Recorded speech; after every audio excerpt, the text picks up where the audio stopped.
ሊቅ ቅዱስ ያሬድ ያዘጋጀው ድርሰት ከብሉይ ኪዳን ከአዲስ ኪዳን መጻሕፍት ከተለያዩ መጻሕፍት ያወጣጣው ነው። እንግዲህ ጎንደርም በልዩ ሁኔታ እንደተከበረ እየነገሩ ነው። ባታን እሷማ ደግሞ መቼስ የሁሉ ነገር እንትን አይደለች። ቅዱስ ያሬድ በጎንደር ሊቃውንት ዘንድም ልዩ ቦታ ተሰጥቶ ሲከበር ነበር አሉ። በየቦታ ያለውን ምስክርነት መስጠት ይገባል። ቅዱስ ያሬድ የሌለበት አገልግሎት ምን አለ ሲጀመር ማለት ነው። እግዚአብሔር ምስክር ነው የለም። እና ቅዱስ ያሬድ እየጠቀሱ እያብራሩ ስለ ቅዱስ ያሬድ ማስተማር ይገባል። አይታዩ እንግዲህ አንዳንዱ ስሙና ግብር ያልተባበረለት ጳጉሜ 2 ቀን 2000 ዓመተ ምህረት ጳጉሜ 2 ቀን 2000 ዓመተ ምህረት በሚሊኒየም አዳራሽ የቅዱስ ያሬድ ሕይወቱና ስራዎቹ በሚዘክረው መርሃ ግብር ላይ ብፁዕ ወቅዱስ አቡነ ጳውሎስ ፓትርያርክ ዶክተር ተገኝተው ዛሬ አሉ እሳቸው የተናገሩትን ቃል በቃል ዛሬ ባላይ ተገኝተን ስለ ቅዱስ ያሬድ ስራዎች ስናወሳ ጊዜው ሰዓቱም ስለማይበቃ በአንድ ቀን ተናግረን እንጨርሰው ገና ጅምር ነው እንጂ። አያችሁ ስለ ቅዱስ ያሬድ ዛሬ ተገናኝተን አሉ ቅዱስነታቸው ጀመር ነው እንጂ ስለ ቅዱስ ያሬድ ገና ምንም ያልተናገርንም ነው ያሉ። ያው እንደዚህ ቃል በቃል ዛሬ ባላይ ተገኝተን አሉ ስለ ቅዱስ ያሬድና ስራዎቹ ስናወሳ ጊዜውም ሰዓቱም ስለማይበቃ በአንድ ቀን ተናግረን አንጨርሰውም ገና ጀመር ነው እንጂ በረከታቸው ይድረሰን። ይሄን ያሉት ቅዱስነታቸው መቼ? ጳጉሜ 2 ቀን 2000 ዓመተ ምህረት ማን? ብፁዕ ቅዱስ አቡነ ጳውሎስ ፓትርያርክ ዘኢትዮጵያ ሊቀ ጳጳስ ዘአክሱም። አንድ ጸሐፊ ደግሞ እንደዚህ ይላል። ዛሬ በርካታ ወጣቶች የቤተክርስቲያን ልጆች በጸሎት ጊዜ ወደ ቤተክርስቲያን ሄደው እንደ ስርዓቱ ከቆሙ በኋላ ለሚቀርበው ጸሎት ባይተዋር ሆነው ሲደናገሩ ይታያሉ አለ። መንፈሳዊ ቅናታቸውን ጎልምሶ እንሳተፍ ቢሉ እንኳን መሰረታዊ የቅዱስ ያሬድ ዜማ ተከትለው መዘመር ስለሚቸግራቸው በግላቸው የሚቀመሯቸውን ዜማዎች ያዜማሉ። ካልሆነም በሰፈር በትምህርት ቤቱ ወደውም ሆነ በግድ በሚሰሟቸው ዓለማዊ ዜማዎች የታጀቡ ሊያቀርቡ ይችላሉ ይላል ሐመር መጽሔት 1994። እንግዲህ ይህን የሰነዘሩት አስተያየት የሰጡት የቅዱስ ያሬድ ዜማ ወደሚቀጥለው ሰው እንዳይተላለፍ ከፊት ትልቅ ጋሬጣ አለ ማለት ነው። አሁን ዝም ብሎ ይሄ በየአውደ ምሕረቱም አንዳንድ ከጭፈራ ያልተለየው ዘፈን ሁሉ የቅዱስ ያሬድን ዜማ የሚጣላ ነው። የት ነው የመጣ የት ነው ምልክቱ ብትሉት አንዳንዱ ግራ ይገባዋል። እኔ የማናውቀውን ነገር ሁሉ እንደው ዝም ብለን ስርዓት ባንጥስ ጥሩ ነው ብዬ ማስባለሁ። ከአንዳንድ ዘማሪዎች ጋር ማልግባባበት ጉዳይ እሱ ነው። ከየት ነው ምንጩ? አበው ባለቤት ካልጮኸ ጎረቤት አይረዳም ይላሉ። ይችን በደንብ ናዛት። አበው ጎረቤት ካልጮኸ ባለቤት ካልጮኸ ጎረቤት አይረዳም። ስለዚህ የቅዱስ ያሬድ ዜማ ተጠብቆ ወደሚቀጥለው ትውልድ እንዲተላለፍ ከቅዱስ ሲኖዶስ ጀምሮ እስከ አጥቢያ ድረስ ያለን አገልጋዮች ትልቅ ኃላፊነት አለብን። ትልቅ ኃላፊነት ቢቻል ልጆቻችን ቤተሰቦቻችን እያስተማርን የቅዱስ ያሬድ ዜማ እንዲቀጥል ማድረግ፣ ካልቻልን ግን የሊቃውንቱ ሀብት እንዲጠበቅ ማድረግ አለብን።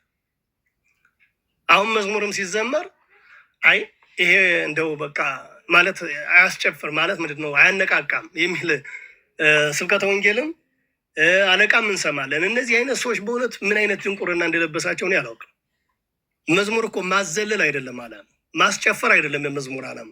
መንፈስን ተቆጣጥሮ ከእግዚአብሔር ጋር ማገናኘት ነው፣ ራስን እንድናይ ማድረግ ነው እንጂ አሁን እንደነ በኩረ መዘምራን ኪነጥበብ ወልደ ቂርቆስ አይነት እንደነ ይልማ አይነት እንደዚህ የቆዩ ዘማሪያን የሚዘምሩትን ብዙ ሰው አይፈልግም። ዘንድ ጭፈራ ደስ የሚል ብቻ ከበሮውን የሚይዞ አገር ቀውጥ የሚያደርግ እንደዚህ አይነት ነገሮች ናቸው እየመጡ ያሉት እና እነዚህን ማረም ከሁላችን የሚጠበቅ ነው ለማለት ነው።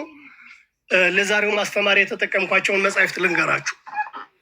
ጥናት ነክ የሚመስል ስለሆነ ለዛሬው ማስተማሪያ የተጠቀምኳቸው መጻሕፍቶች፣ አንደኛ የቅዱስ ያሬድ ዜና ሕይወት የሚል ዲያቆን ሰለሞን ወንድሙ የሚባል በ1998 ያዘጋጀው።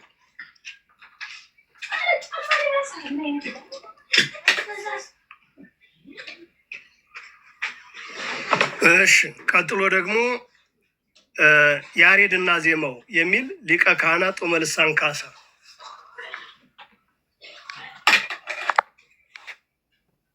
ያሬድና ዜማው ጡመ ልሳን ካሳ በ1981 የታተመ መጽሐፍ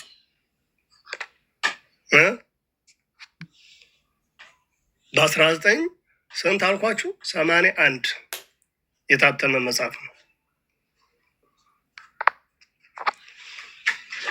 ይሄ በጣም በድጋሚ ቢታተም ብዬ እንደው የምመኝለት መጽሐፍ ነው። ያሬድና ዜማው በጣም በጣም በጣም እኔ እንኳን ከፍዬ አባዝቼዋለሁ ከሌላ እንደምንም ፈልጌ። በጣም የሚገርም ስለ ቅዱስ ያሬድ በጣም በስፋት የተጻፈ መጽሐፍ ነው። በ1981 የታተመ መጽሐፍ ነው። ከብዙ እጅ አይገኝም። ሶስተኛው ጾመ ድጓ ዘቅዱስ ያሬድ የሚል በግዕዝና በአማርኛ መጋቢ ሚስጥር ብሩክ ጌታቸው የሚባሉ 2015 ባህር ዳር አካባቢ የሚኖሩ መሰለኝ በጣም ባለሙያ ናቸው። ስለሱ ያዘጋጁት አለ። በግዕዝና በአማርኛ ያዘጋጁት ጾመ ድጓ ዘቅዱስ ያሬድ ብለው በግዕዝና በአማርኛ መጋቢ ሚስጥር ብሩክ ጌታቸው ባህር ዳር ነው፣ እዚህ አዲስ አበባ። መፈለግ ነው እንግዲህ የምጠቅስላችሁ መጽሐፍ መፈለግ ነው። መጻጻፍ ከመምህራን ጋር አሮጌ ተራፒ አሳካይ መፈለግ እንደዚህ ነው። በሶፍት ኮፒ እንኳን ብዙዎቹ አይጠፉም። ሶስተኛው ይሄ ነው። አራተኛው ነገረ ቅዱሳን የሚል ቁጥር 2 ማኅደረ ቅዱሳን ለግቢ ጉባኤያት ማስተማሪያ ያዘጋጀዋል። ነገረ ቅዱሳን ቁጥር 2 የሚል ገጽ 28 ላይ። አምስተኛው ቤተክርስቲያንን እወቅ የሚል አሁንም ማኅደረ ቅዱሳን ለግቢ ጉባኤያት ማስተማሪያ ያዘጋጀው ቁጥር 1 አለ። እሱ መጽሐፍ በ1996 የታተመ ነው። ስድስተኛውና በዚህ ላይ በጣም ሰፊ ጥናት እያደረጉ ያሉት የቤተክርስቲያን ብርሃን ቅዱስ ያሬድ የሚል ታደሰ አለማየሁ የሚባሉ መጋቢት 2015 ያሳተሙት መጽሐፍ አለ። እሱም መጽሐፍ ማየቱ ጥሩ ነው። ብዙ ጊዜ ለጥናት ያቀርባሉ። ታደሰ አለማየሁ የሚባሉት የዚህ የቂርቆስ አካባቢ ወይ የቅዱስ ያሬድ አካባቢ ተወላጅ የሆኑ የሰንበት ትምህርት ቤት ያሉ ጥሩ ባለሙያ ናቸው። በእውነት ስለ ቅዱስ ያሬድ በጣም በጣም በመንፈሳዊ ቅናት አገልግሎት የሚሰጡ ናቸው። የእሳቸው መጽሐፍ አለ 2005 የታተመ ነው። ሌላው የኢትዮጵያ ቤተክርስቲያን የጥናት መጽሔት የሚባል ቁጥር 3 ነሐሴ 2015 ማኅደረ ቅዱሳን ያሳተመዋል። ስለ ቅዱስ ያሬድ ጥናት ነው። እንዳልኳችሁ ከሌ እንዲህ ብሎ ሊል ይችላል፣ ከሌ እንዲህ ሌላ። ይሄ ጥናት ይባላል። ሪሰርች በጥናት የተደገፈ የኢትዮጵያ ኦርቶዶክስ ተዋሕዶ ቤተክርስቲያን ሊቃውንት ጉባኤ አንዱ የጥናትና ምርምር ሴንተር አላት። አሁን በቅርቡ ዳንኤል ሰይፈ ሚካኤል የሚያስተባብረው በሊቃውንት ጉባኤ ደረጃ ሆኖ ማለት ነው። እሱ ቢጠናከር ይህ ብዙ ጉዳዮቹ መስመር ይይዛል። ብዙ ጉዳዮቹ ማለት ነው ሊበረታታም ይገባዋል። ጥናት አይገፋም። በአመክንዮ ግን መሞገት አለበት። በአመክንዮ በማስረጃ እንደው ዝም ብሎ እንደዚህ እንደ መናፍቁ እየመጣ እዚህ ኮሜንት እንደሚጽፈው ግራ የገባው አይደለም። በአመክንዮ በደንብ እሺ። ከዚያ ምንም ይላል መንግስት ገድለ ቅዱስ ያሬድ የሚባል ደግሞ በ1961 የተዘጋጀ ገጽ 11 ገድለ ቅዱስ ያሬድ የራሱ ገድል አለው እንደምታውቁት። እሱን የቤተክርስቲያን መረጃዎች የሚል መጽሐፍ አለ 2012 የታተመ በማርክሳን እሱንም ተጠቅሜዋለሁ። ከዚያ ውጭ የኢትዮጵያ ኦርቶዶክስ ተዋሕዶ ቤተክርስቲያን ከልደተ ክርስቶስ እስከ 10 ዓመት የሚለውን መጽሐፍ ብታገኙት ትንሽ ወደድ ይሆናል አሁን ገበያ ላይ። እሱን እንኳን እኔም ላይብራሪ ነው እጅ ያየሁት እንጂ ላገኘው አልቻልኩም። ውድ ነው። ከእጄ ቢኖር በጣም የምፈልገው መጽሐፍ ነው። በጣም ትልልቅ ሊቃውንት እነ መላከ ታቦር ተሾመ ዘሪሁን፣ ሌሎቹም እነ ሊቀ ካህናት ክንፈ ገብርኤል አልታ፣ ሌሎች ሁሉ የተጠበቡበት መጽሐፍ ነው። 10 ዓመት መጽሐፍ በጣም ወሳኝ ነው። ትልቅ መጽሐፍ ነው። እሱን በደንብ ብናየው ጥሩ ነው። ከዚያ በፊት ቤተክርስቲያን አልነበረችም ማለት አይደለም። አገልግሎቷ ሁሉ ነበረ። ግን በዜማ በአግባቡ ምልክት ተዘጋጅቶለት እጽፋለሁ። ተማሪያም እጽፍልሻለሁ፣ ከፈለግሽው እጽፍልሻለሁ በውስጥ መስመር። ዋጋው በየቀኑ ስለሚቀያየሩት እነዚህ ገበያ ላይ የጠፉ መጻሕፍትን ነጋዴ ክፉ አይደል ፋቅ ያደርግና በጀርባ ይጽፍባቸዋል። ለምሳሌ 1000 ከሆነ በጀርባው 2000 ሊለው ይችላል። ገበያ ላይ ስለሌለ ማለት ስለማይታተም የመጽሐፍ ነጋዴ ብዙ አይጠቀም። እውነት ለመናገር አስቸጋሪ ነው። የ10 ብሩን መጽሐፍ ራሱ ድሮ ፋቅ ያደረጉና የምትፈልጉት ከሆነና ዋጋውን እጽፍላችኋለሁ በውስጥ መስመር። ከበሩንም ብዙ ጉዳዮች ያሉበት ስለሆነ አይ ዜማ ከዚያ በፊት የለም ወይ? ዜማ ነበር፣ ግን በተደራጀ መንገድ በምልክት በአግባቡ ያስቀመጠው ቅዱስ ያሬድ ነው ለማለት ነው እንጂ በብሉይም እኮ ጩኸትና እንትን ዜማም ነበር። ያ ዜማ ግን በአግባቡ የተቀመረ አልነበረም ለማለት ነው። በአግባቡ ስርዓት ያሳዘው ግን ቅዱስ ያሬድ ነው። ቅዱስ ያሬድ ነው። ይሄ የታወቀ ጉዳይ ነው እንጂ ከዚያ ይፍታ። በነገራችን ላይ ቅዱስ ያሬድ እየዘመረ ሲሄድ፣ በዚሁ አጋጣሚ ቅዱስ ያሬድ እየዘመረ ሲሄድ እርሻ የሚያርሱ ገበሬዎች በሬዎቻቸው ራሱ ይቆሙ ነበር። እንኳን አስታወሳችሁ በሬዎቹ ራሱ።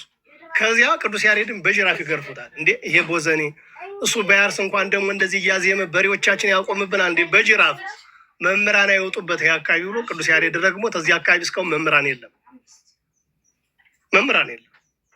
ቅዱስ ያሬድ ፀሐይ እንዳይመተው 1000 ወፍ በላይ እንደ ጥላ ያደርጉለት ነበር። አይገርማችሁም?